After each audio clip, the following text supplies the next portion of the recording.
Hello बच्चों, welcome back to my channel. I hope you all are doing great. So आज का कार्यपत्र है 50, कक्षा है 10वीं, विषय है हिंदी। कविता उत्साह आज हम पढ़ने वाले हैं और तिथि है 17 दिसंबर। चलिए पढ़ते हैं। प्यारे बच्चों, पिछली बार हमने निराला जी और उनकी कविता उत्साह का अध्ययन किया था।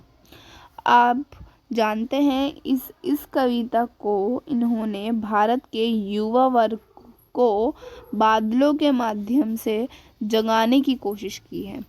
आज हम उनकी इसी कविता के अगले अंश को समझेंगे, यानी कि उसके अगले हिस्से यानी कि पार्ट को समझेंगे। चलिए पढ़ते हैं। तो यहाँ पर हमें कविता दी है। विकल विकल उन्मन थे उन्मन, विश्व के निदाग के सकल जन, आए अज्ञात दिशा से, अनंत के घन तत्व धरा, जल से फिर शीतल कर दो बादल गरजो। ठीक है, ये है कविता और इसके शब्दार्थ हमें यहाँ पर बताए गए हैं।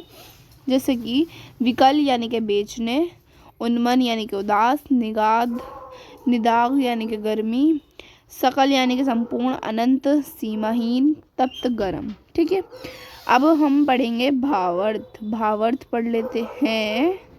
चलिए, तो यहाँ पर हमें समझाया है कि आकाश में उमड़ते घुमड़ते बादलों को देखकर कवि को लगता है कि वे बेचैन से हैं।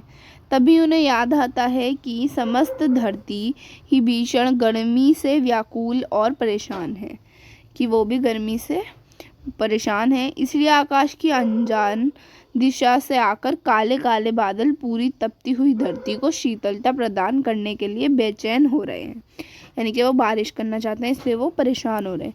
कवि आग्रह करते हैं कि बादल खूब गरजें और बरसे और सारी धरती को तृप्त कर दें, यानी कि सारी धरती को ठंडा शीतल कर दें। ठीक है, अब आगे हमें एक नोट दिया है, नोट पढ़ लेते हैं। जब किसी प्राकृतिक वस्तु का वर्णन इस तरह किया जाता है कि जैसे वह मानव हो, तो वहाँ मानवीकरण अलंकार होता है। बहुत इजी लैंग्वेज में हमें ये बताया गया है। सो ये तो ऐसे ही याद हो जाएगा। अब चलिए उपयुक्त के आधार पर कुछ प्रश्न हल कर देखते हैं। पहला प्रश्न है, बादल किस तरह के प्रतीक हो रहे थे? इसका आंसर हम लिखेंगे यहाँ से कि ये देखिए, आकाश में उड़ते घुमड़ते बादलों को देखकर कवि को लगता है कि वे बेचैन से हैं। ठीक है, किस तरह के प्रतीक हो रहे हैं? तो वो बेचैन प्रतीक हो रहे हैं। ठीक है, तो ये हमारा हो जाएगा आंसर नंबर 1। ठीक है, आगे पढ़ते हैं। कवि बादल के माध्यम से किससे आह्वान कर रहे हैं? तो उसका आंसर हम लिखेंगे कि कवि आग्रह करते हुए कि बादल खूब गरजें और बरसें और सारी धरती तृप्त कर दें। तो ये हो जाएगा हमारा आंसर नंबर 2 यहाँ पर। ठीक है, आगे चलते हैं। फिर यहाँ पर बोला गया है समस्त धरती किससे परेशान है? तो वो किससे परेशान है यहाँ पर देख लेते हैं। तो ये रहा हमारा आंसर, समस्त धरती ही भीषण गर्मी से व्याकुल और परेशान है। ये हमारा आंसर नंबर 3 हो गया। ठीक है, 3rd आंसर हो गया। उसके बाद 4th क्वेश्चन पूछा है, बादलों के माध्यम से कवि क्या संदेश देना चाहते हैं? उत्साह कविता में कवि के बादलों के माध्यम से यही संदेश देने का प्रयत्न कर रहा है। बादल उत्साह और ऊर्जा एवं उमंग का प्रतीक है।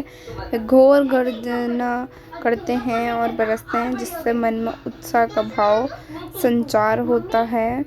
इस कविता के माध्यम से कवि युवा पीढ़ी उमंग और उत्साह बढ़ाने की कोशिश की है। तो बच्चों, यही थी हमारी आज की वर्कशीट।